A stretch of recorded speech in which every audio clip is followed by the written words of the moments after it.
Selamat datang kembali di pembahasan kita. Hari ini kita bongkar bab 9 dari buku Buy Back Your Time, karya Dan Martell. Judulnya menarik nih, hanya 4 kiat waktu yang Anda perlukan. Betul. Padahal penulisnya ini kan biasanya agak skeptis ya sama yang namanya trik atau jalan pintas. Nah, itu dia.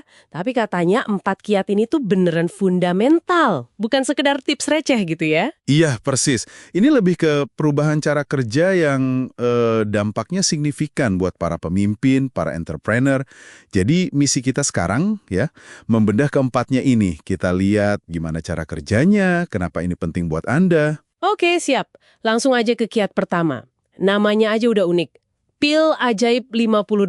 Maksudnya gimana nih? Semacam ngasih jimat ke tim gitu?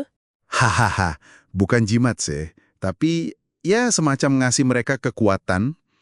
Intinya Anda kasih tim anggaran bisa $50, bisa $500, tergantung situasinya, buat mereka pakai nyelesain masalah tanpa perlu izin Anda dulu. Oh, jadi kayak dana taktis gitu ya? Mirip lah. Penulisnya pakai analogi bagus nih, kayak bumper di lintasan bowling. Jadi tim bisa bergerak, bisa cari solusi sendiri dalam batas aman itu. Anda nggak jadi bottleneck lagi untuk keputusan-keputusan kecil. Masuk akal. Jadi pemberdayaan ya intinya. Tepat. Disebut ajaib ya karena efeknya instan. Anda langsung bebas dari urusan remeh-temeh.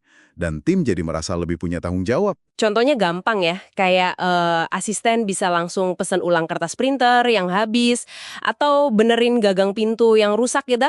Nah, itu dia. Asal biayanya di bawah batas yang ditentuin. Nggak perlu nunggu approval berhari-hari. Penulisnya sendiri kan cerita, dia pakai $500 buat timnya, malah $5.000 buat CEO perusahaannya. Wah, lumayan juga ya. Beneran motong jalur birokrasi internal yang nggak perlu ini sih. Betul. Nah, setara tim bisa satset untuk masalah kecil, tantangan berikutnya kan biasanya komunikasi. Gimana biar semua tetap sejalan tanpa kebanyakan ngobrol yang nggak perlu? Nah, ini nyambung ke kiat kedua berarti ya, rapat sinkronisasi dengan agenda berulang. Ya, komunikasi terstruktur itu kunci, terutama sama asisten atau orang kunci Anda. Penting banget ada rapat rutin buat sinkronisasi. Kayak Richard Branson tuh, dia rapat harian sama asistennya. Rapat harian. Tapi, apa nggak malah jadi nambah kerjaan atau buang waktu ya? Nah, itu dia gunanya agenda berulang. Kuncinya di itu.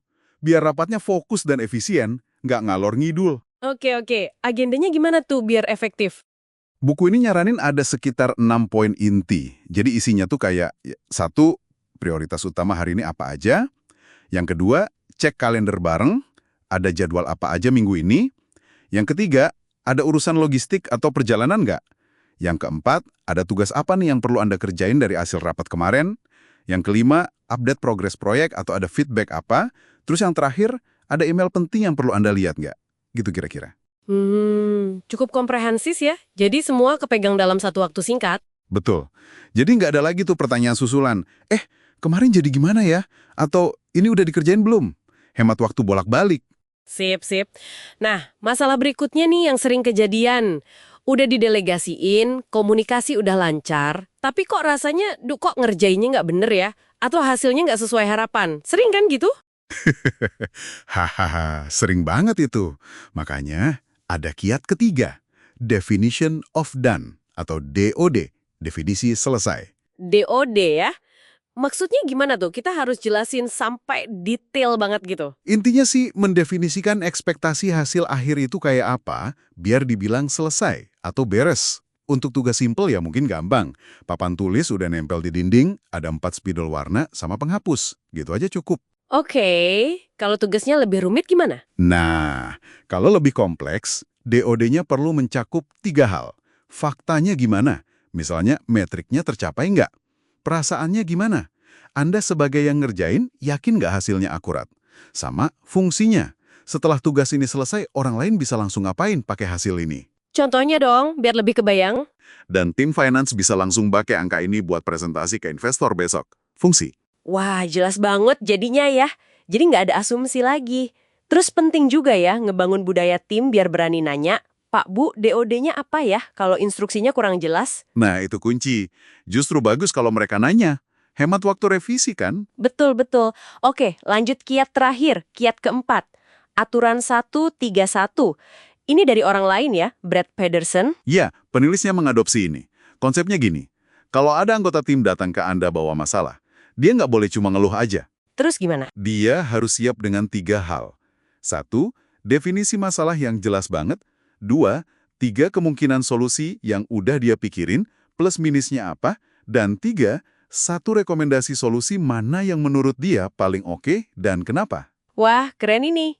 Jadi bukan kita lagi yang mikirin solusinya dari nol ya? Persis, ini bukan cuma soal hemat waktu Anda, tapi ini melatih kemampuan problem solving tim secara langsung. Oh iya ya.